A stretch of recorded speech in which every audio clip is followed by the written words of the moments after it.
Magandang oras mga kababayan, narito na ang pinaka-latest update natin sa magiging lagay ng ating panahon ngayong araw at sa susunod na 24 oras. Patuloy natin binabantayan sa may silangan ang low pressure area na patuloy na lumalapit sa bahagi ng Luzon. Kasabay nito, meron pa tayong isang low pressure area na minomonitor at parating din sa silangan ng bansa. Alamin natin ang pinakabagong detalye dito para naman lagi kang updated sa lagay ng ating panahon.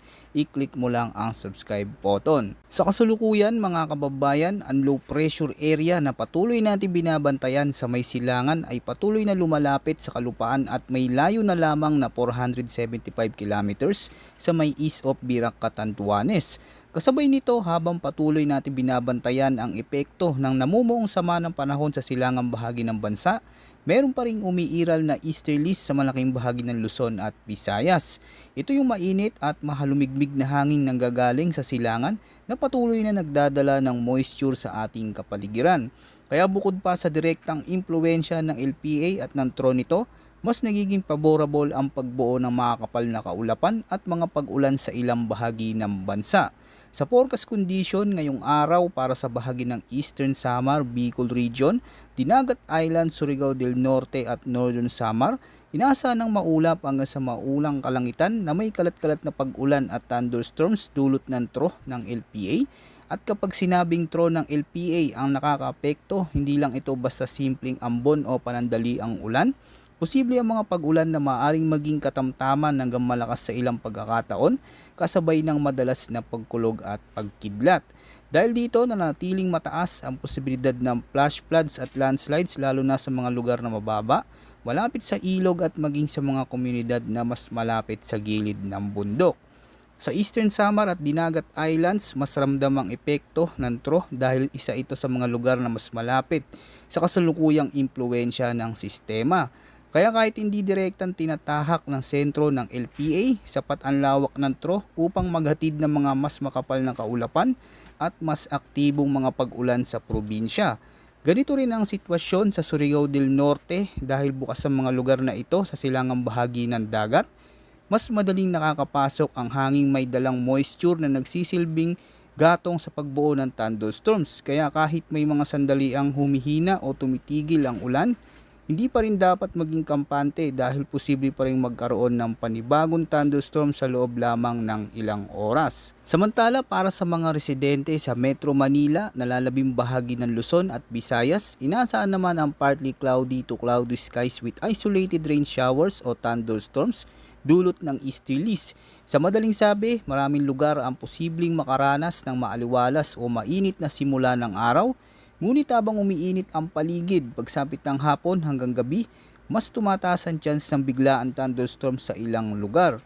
Dahil dito hindi pantay-pantay ang magiging bagsak ng ulan, may ilang bayan na maaring manatiling tuyo sa halos buong araw, habang ang karatig na lugar naman ay pwede makaranas ng malakas, ngunit panandali ang buhos ng ulan na may kasamang pagkulog at pagbugso ng hangin.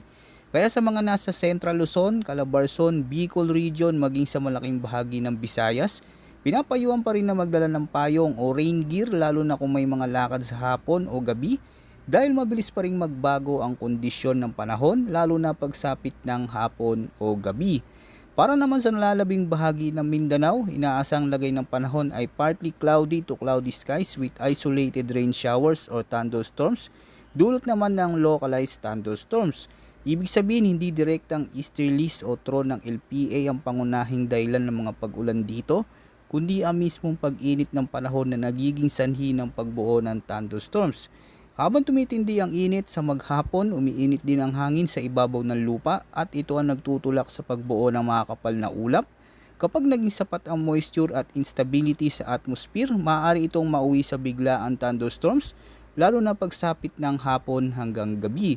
Kaya kahit wala sa sentro ng mas aktibong sama ng panahon ang nalalabing bahagi ng Mindanao, hindi pa rin inaalis ang posibilidad ng mga panandali ang malalakas na pag-ulan, pagkidlat at pabugso-bugsong hangin sa ilang probinsya. Pagdating naman sa kondisyon ng hangin at karagatan sa silangang bahagi ng Southern Luzon at Visayas, inaasahan ng light to moderate na lakas ng hangin na nagmumula sa northeast hanggang northwest Ang coastal water dito ay slight to moderate na may taas ng alon na nasa pagitan ng 0.6 hanggang 1.8 meters.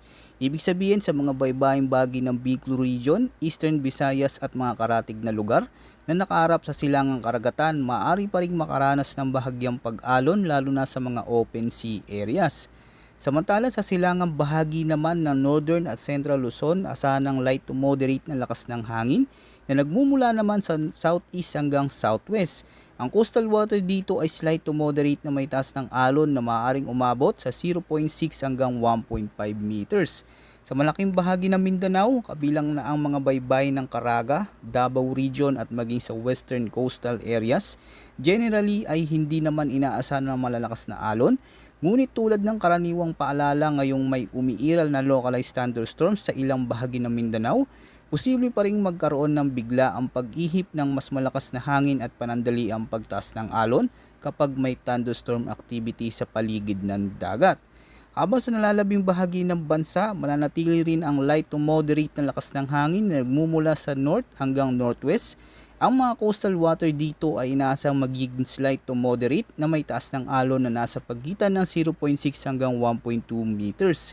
Sa kabuuan, kahit generally manageable ang kondisyon sa karagatan, maging alerto pa rin dahil anumang oras pwedeng magbago ang lagay ng panahon. Kaya pinapayuhan ng lahat ng mga mangingisda, maliliit na sasakyang pandagat na patuloy na mag-monitor sa lagay ng panahon at umiwas sa paglalayag kung may umiiral na malalakas na thunderstorm sa paligid. Ngayon, dumako naman tayo sa latest tropical cyclone threat na inilabas ng Pag-asa para sa week 1 mula May 11 hanggang May 17.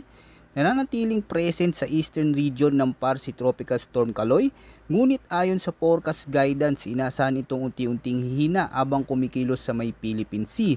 Sa ngayon, bagamat hindi direktang inaasahan tatawid o maglalandfall sa kalupaan ng bansa ang bagyo, mahalaga pa ring bantayan ang lawak ng impluwensya nito dahil maaari pa rin itong palakasin ng habagat, easterlies at magatid ng karagdagang moisture na posibleng magdulot ng mga pag-ulan, lalo na sa eastern sections ng Luzon at Visayas. Kasabay nito, isa pang weather disturbance ang binabantayan sa silangang bahagi ng PAR. Ayon sa forecast, may posibilidad na mabuo ang TC-like vortex o TCLB sa pagitan ng eastern boundaries ng TICAD. Ibig sabihin, isa itong namumuong sirkulasyon na maaring maging panibagong tropical cyclone. Ngunit sa kasalukuyang assessment na natiling mababa pa ang tsansa nitong maging ganap na bagyo sa loob ng week 1. Pagsapit naman ng week 2 mula May 18 hanggang May 24, ipinapakita pa rin ng forecast guidance na may posibilidad na manatiling active ang tropical cyclone threat potential sa labas ng PAR. May panibagong TCLB na posibleng mabuo sa pagitan naman ng eastern boundaries ng PAR at TICAD. Gayunpaman, katulad ng unang forecast period, mababa pa rin sa ngayon ang tsansa nitong maging isang ganap na tropical cyclone. Ibig sabihin, kahit nagpapatuloy ang pagkakaroon ng mga weather disturbances sa Pacific side ng bansa, hindi pa nakikita sa kasalukuyang forecast na may banta ng malakas na bagyo na direktang tatama sa kalupaan ng bansa sa loob ng susunod na 2 linggo. Tandaan na kahit ang mga low pressure area, through o may hinang sirkulasyon ay maaari pa ring magdala ng malalakas na pag-ulan, thunderstorms at pabugso-bugsong hangin lalo na sa eastern seaboard ng bansa. Kaya para sa mga nasa silangang bahagi ng Luzon, Visayas at Mindanao, patuloy pa ring mag-ingat at maging alerto lalo na sa mga posibleng biglaang pag-ulan at localized flooding habang nanatiling aktibo ang kondisyon sa Philippine Sea. Kaya naman mahalaga ang patuloy na pagsubaybay sa mga susunod na updates dahil habang papalapit ang sistema, mas magiging malinaw kung tuluyan lalakas ba ito at lalapit sa bansa.